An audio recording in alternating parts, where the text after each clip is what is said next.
नमस्कार, आप देख रहे हैं नेशन लाइव। मैं हूं आपके साथ रमन। स्वागत है आप सभी का अनजान कुर्बानियां के नए एपिसोड में।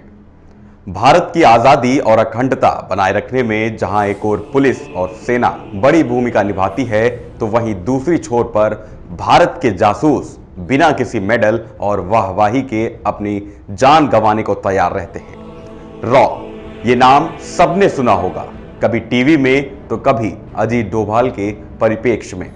लेकिन इस रॉ की स्थापना किसने की थी? रामेश्वर नाथ काव।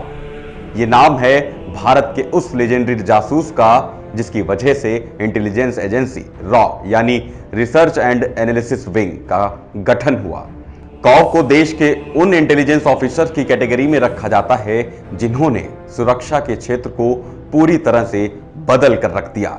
आज कहानी इन्हीं रामेश्वर नाथ काव की। 10 मई 1918 को उत्तर प्रदेश के वाराणसी में जन्मे काव ने सन 1960 में रॉ की स्थापना की थी।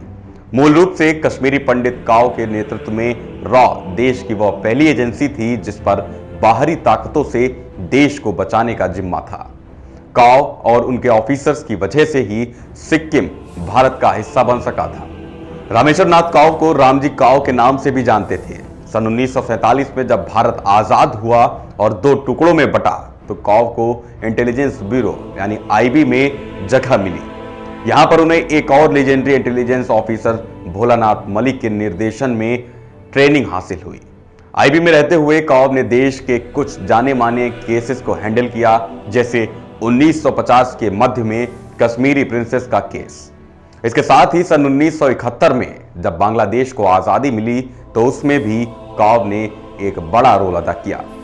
काव ने देश के 3 प्रधानमंत्रियों के करीबी सलाहकार और सुरक्षा प्रमुख काव ने जवाहरलाल नेहरू, इंदिरा गांधी और उनके बेटे राजीव गांधी के कार्यकाल में देश की सुरक्षा की जिम्मेदारी संभाली थी। 1962 में भारत और चीन के बीच पहली बार युद्ध हुआ, तो उसके बाद डायरेक्टरेट जनरल ऑफ सिक्योरिटी में अहम जिम्मेदारी संभाली। वो डीजीएस के संस्थापक सदस्यों में शामिल थे। इसके बाद काव को एविएशन रिसर्च सेंटर और रॉ का मुखिया बनाया गया। रॉ की तरह काव एआरसी के पहले मुखिया थे।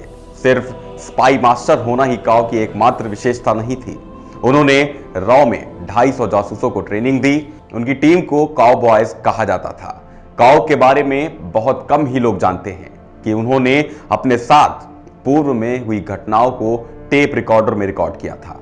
वो अपनी मौत के बाद इसे सार्वजनिक करना चाहते थे।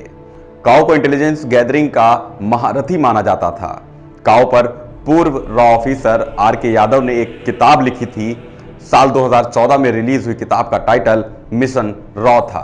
किताब में यादव ने लिखा था कि काव ने उन्हें बताया था कि अमेरिका ने नवंबर 1962 में पूर्व प्रधानमंत्री जवाहरलाल नेहरू के सामने एक बड़ा प्रस्ताव रखा था। उन्हें कहा गया था कि अगर तनाव बढ़ जाए तो फिर भारत को चीन के खिलाफ परमाणु कार्रवाई करनी चाहिए।